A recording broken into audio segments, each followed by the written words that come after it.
Welcome to the Vietnamese lesson for beginners. We shall continue to explore the 6 different tones for Vietnamese alphabets. Gà, gá, gã, gã, dạ, gò, gõ, gọ. We shall have a look at the series one more time. Gà, gá, gã, gã, dạ, gò, gõ, gọ. Let's move on to the next series. Gồ, gỗ, gỗ, gờ, gớ, gỡ, gỡ, gỡ. We shall have a look at the series one more time. Gồ, gỗ, gỗ, gờ, gớ, gỡ, gỡ, gỡ. Let's move on to the next series. Gà, ghé, ghẻ, ghẹ, ghế, ghệ, ghì. We shall have a look at the series one more time. Gà, ghé, ghẻ, ghẹ, ghế, ghệ, ghì. Let's move on to the next series. Gù, gú, gũ, gụ, gừ, gứ, gữ, gự. We shall have a look at the series one more time. Gù, gú, gũ, gụ, gừ, gứ, gữ, gự. Let's move on to the next series. Hà, há, hả, hạ, hò, hó, hỏ, họ. We shall have a look at the series one more time. Hà, há, hả, hạ, hò, hó, hỏ, họ. Let's move on to the next series. Hồ, hố, hổ, hổ, hổ, hờ, hớ, hở, hở, hở. We shall have a look at the series one more time. Hồ, hố, hổ, hổ, hổ, hờ, hớ, hở, hở, hở. Let's move on to the next series. Hè, hé, hẹ, hẹ, hề, hế, hễ, hễ, hễ. We shall have a look at the series one more time. Hè, hé, hẹ, hẹ, hề, hế, hễ, hễ, hễ. Let's move on to the next series. Hầu, hú, hủ, hủ, hù, hừ, hứ, hử, hự. We shall have a look at the series one more time. Hầu, hú, hủ, hủ, hù, hừ, hứ, hử, hự. Let's move on to the next series. Hì, hí, hỉ, hỉ, hỉ. We shall have a look at the series one more time. Hì, hí, hỉ, hỉ, Let's move on to the next series. là, lá, lã, lã, lạ, lò, ló, lõ, lọ. We shall have a look at the series one more time. Là, lá, lã, lã, lạ, lò, ló, lõ, lọ.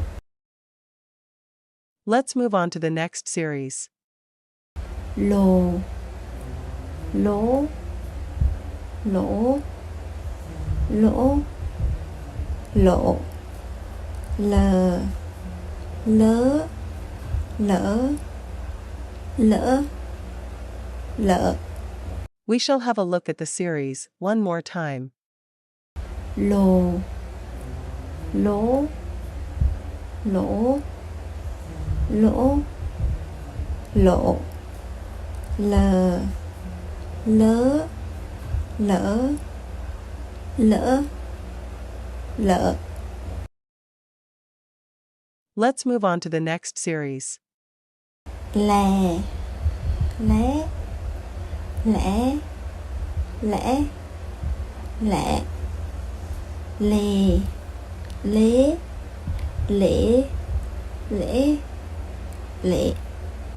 We shall have a look at the series one more time. Lè, lé, lẽ, lẽ, lẹ, lề, lế, lễ, lễ, lệ. Let's move on to the next series. Lù, lú, lũ, lũ, lụ, lừ, lứ, lữ, lự. We shall have a look at the series one more time. Lù, lú, lũ, lũ, lụ, lừ, lứ, lữ, lự. Let's move on to the next series. Lì, lý, lị. We shall have a look at the series one more time. Lì, lý, lị. Let's move on to the next series. Mà, má, mã, mã, mạ, mò, mó, mỏ, mọ. We shall have a look at the series one more time. Mà, má, mã, mã, mạ, mò, mó, mỏ, mọ. Let's move on to the next series. Mồ, mố, mổ, mỗ, mộ. Mờ, mớ, mỡ, mỡ, mợ. We shall have a look at the series one more time. Mồ, mố, mổ, mỗ, mộ. Mờ, mớ, mỡ, mỡ, mợ. Let's move on to the next series. Mè, mé, mẻ, mẽ, mẹ. Mề, mế, mễ, mễ, mẹ. We shall have a look at the series one more time. Mè, mé, mẻ, mẽ, mẹ. Mề, mế, mễ, mễ, mẹ. Let's move on to the next series. Mù, mú, mũ, mũ, mụ. Mừ, mứ, mử, mữ, mự. We shall have a look at the series one more time. Mù, mú, mũ, mũ, mụ, mừ, mứ, mử, mữ, mự. Let's move on to the next series. Mì, mí, mỹ, mị. We shall have a look at the series one more time. Mì, mí, mỹ, mị. Let's move on to the next series. Nà, ná, nã, nã, nạ, nò, nó, nỏ, nõ, nọ. We shall have a look at the series one more time. Nà, ná, nã, nã, nạ, nò, nó, nỏ, nõ, nọ. Let's move on to the next series. Nồ, nố, nổ, nổ, nộ. Nờ, nớ, nỡ, nỡ, nợ. We shall have a look at the series one more time.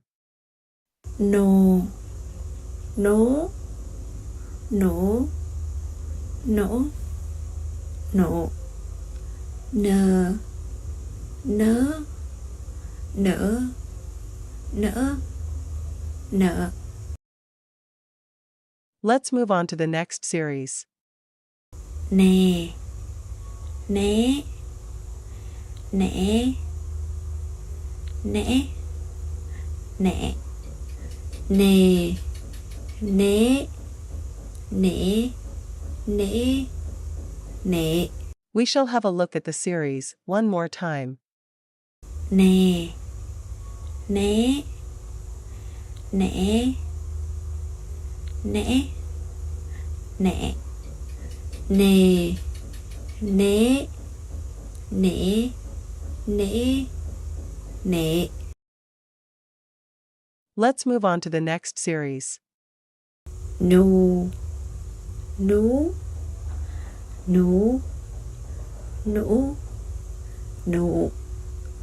Nừ, nứ, nữ, nữ, nữ. We shall have a look at the series one more time. Nù, nú, nú, nũ, nụ. Nừ, nứ, nữ, nữ, nữ. Let's move on to the next series. Nì, ní, nỉ, nĩ, nị. We shall have a look at the series one more time. Nì, ní, nỉ, nĩ, nị. Thank you for the patient learning. Stay tuned for more updates. If there are any doubts regarding the Vietnamese lesson, please feel free to ask questions in the comments section.